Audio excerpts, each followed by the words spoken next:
YouTube channel perfect knowledge में। जैसा कि आपको पता है हमारा साइंस कक्षा 10 का पहला चैप्टर चल रहा था। आज हम अगले टॉपिक के साथ आपके सामने हैं।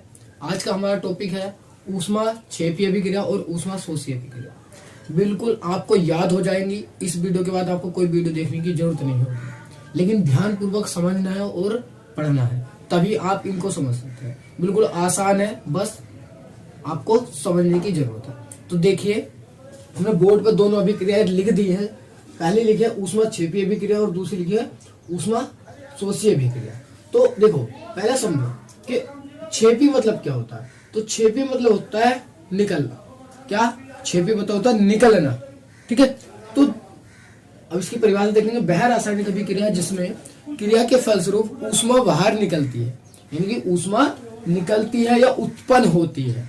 ऊष्मा या तो निकलेगी या उत्पन्न होगी, वह कौन सी ऊष्मा क्षेपीय अभिक्रिया कहलाती है।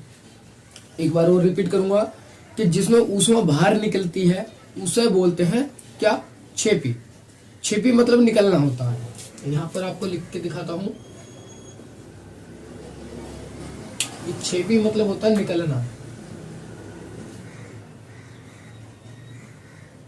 ठीक है। ये आपको लिखना नहीं है, याद करने के लिए लिखा है बस मैंने कि ऊष्मा निकलना अभिक्रिया, यानी कि ऊष्मा निकलेगी। वह अभिक्रिया जिसमें ऊष्मा निकलेगी। तो देखो डेफिनेशन, वह रासायनिक अभिक्रिया जिसमें क्रिया के फलस्वरूप ऊष्मा उत्पन्न या निकलती है, ठीक है। उत्पन्न होती है कर देंगे और निकलती है तो है, निकलती है, ऊष्मा क्षेपी अभिक्रिया कहलाती है, ठीक है।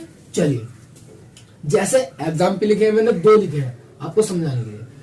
नंबर 1, कैल्शियम ऑक्साइड प्लस जल। आपने कैल्शियम ऑक्साइड में जल मिलाया तो क्या हुआ, बन गया कैल्शियम हाइड्रोक्साइड और ऊष्मा बाहर निकल गई। ये एग्जाम्पल है जैसे कि चूना, आपके घर में कली करने के लिए पाउडर आता है, उसका ही फॉर्मूला कैल्शियम ऑक्साइड चूने का, है ना। तो उसमें आप जल गिरेंगे तो देखा होगा आपने, भाप से निकलती है, ऊष्मा निकलती है, भाप, है ना। तो वो यही एग्जाम्पल है कि कैल्शियम ऑक्साइड वो बन जाता है और ऊष्मा बाहर निकल जाती है, जो आपको दिखाई देती है धुएं के रूप में, ऊष्मा, ठीक है। तो ये हुआ। दूसरा आता है श्वेसन। जो श्वेसन हम सांस अंदर ले रहे हैं वो एक कैसी अभिक्रिया, ऊष्मा क्षेपीय अभिक्रिया।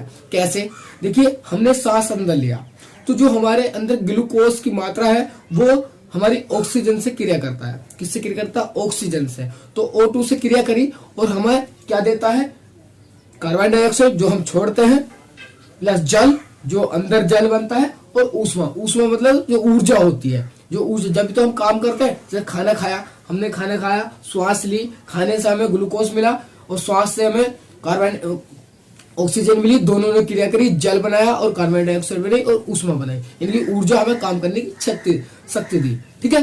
तो ये हुआ हमारा एग्जाम्पल। देखिए, श्वसन के दौरान ली गई ऑक्सीजन ग्लूकोज से क्रिया करके ऊष्मा या ऊर्जा प्रदान करती है, जिसकी रासायनिक समीकरण निम्न है। ये रही C6H12, ये sorry C6H12 O6 plus 6O2 arrow C6 plus 6H2O ऊष्मा, यानी कि ऊष्मा बाहर निकल गई, ठीक है। तो ये हुई श्वसन। और ध्यान रखना, ये नोट में मैंने यहाँ पर लिखा है, ये श्वसन ऊष्मा क्षेपीय अभिक्रिया। अगर आपको लिखने के लिए आ जाए कि श्वसन ऊष्मा क्षेपी अभिक्रिया लिखिए तो आपको ये लिख देना है, ठीक है, और ये समीकरण सहित, ठीक है। चलिए, ऐसे भी आ जाता है कि श्वसन ऊष्मा क्षेपी अभिक्रिया क्यों है, क्योंकि जैसे ग्लूकोज से ऑक्सीजन क्रिया करती है तो ऊष्मा बाहर निकालती है, ऊर्जा बाहर निकालती है, इसलिए श्वसन एक ऊष्मा क्षेपी अभिक्रिया है, क्लियर। चलिए, अब देखते हैं पहले नंबर की आपको क्लियर होगी, आशा करता हूं। एक बार रिवाइज कर लेंगे, आप हो जाएगी। ऊष्मा शोषी अभिक्रिया। शोषी मतलब होता है देना, शोषी मतलब होता है, देखो, किसी चीज को शोषित करना, यानी कि ले लेना उससे, है ना, या हम कहें दूसरों को देगा वो, ठीक है। तो क्या होगा, ऊष्मा शोषी। तो देखिए परिभाषा, वह रासायनिक अभिक्रिया जिसमें जिसको संपन्न कराने के लिए, जिसको संपन्न यानी कि उसे संपन्न कराने के लिए ऊष्मा देनी पड़ती है, ऊष्मा शोषी अभिक्रिया कहलाती है। यानी कि उसे संपन्न कराने के लिए हमें ऊष्मा देनी पड़ेगी, ऊष्मा नहीं निकलेगी, हमें देनी पड़ेगी, तब वो संपन्न होगी, है ना। चलिए, तो देखिए, जैसे हमारे पहला एग्जाम्पल है कैल्शियम कार्बोनेट। कैल्शियम कार्बोनेट से जैसे आपने ऊष्मा डाल ली, ऊष्मा या ये त्रिभुज का जो चिन्ह है डेल्टा बोलते हैं इसे, ये भी ऊष्मा को प्रेजेंट करता है, ठीक है। जैसे ऊष्मा डाल ली, क्या हुआ, ये टूट गया, ये संपर्क हो गई क्या, कैल्शियम ऑक्साइड और कार्बन डाइऑक्साइड में। ठीक है, चलिए दूसरी सोडियम हाइड्रोकार्बोनेट। अगर सोडियम हाइड्रोकार्बोनेट का आप उसमें डालते हैं यानी कि ऊर्जा डालते हैं तो क्या होगा, ये टूट जाएगा सोडियम कार्बोनेट में और जल और कार्बन डाइऑक्साइड में। ठीक है, तो इस तरीके से ये हमारे दो एग्जाम्पल मैंने उठाए थे, आपको अच्छे लगे होंगे और समझ में आए होगा कि हो क्या रहा है। ठीक है, श्वसन को ध्यान रखिए, इंपोर्टेंट है। श्वसन कैसी अभिक्रिया है, तो ऊष्मा क्षेपीय अभिक्रिया है। ठीक है, आप एक बार रिवाइज कर लेंगे, पढ़ लेंगे अच्छे से, आपको याद हो जाएगा। ठीक है, ये परिभाषा में नहीं लिखना, ये समझाने के लिए था, निकलना और ये देना। शोषी मतलब देना, उस चीज को शोषित करेगा वो। ठीक है, तो चलिए आज के लिए इतना ही, आप इसका स्क्रीनशॉट लेंगे।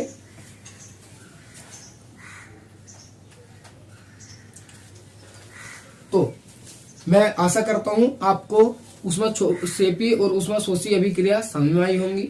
ठीक है, चलिए तो फिलहाल आज के लिए इतना ही, अगली वीडियो में मिलेंगे अगले टॉपिक के साथ। ठीक है, तो चलिए चलते हैं।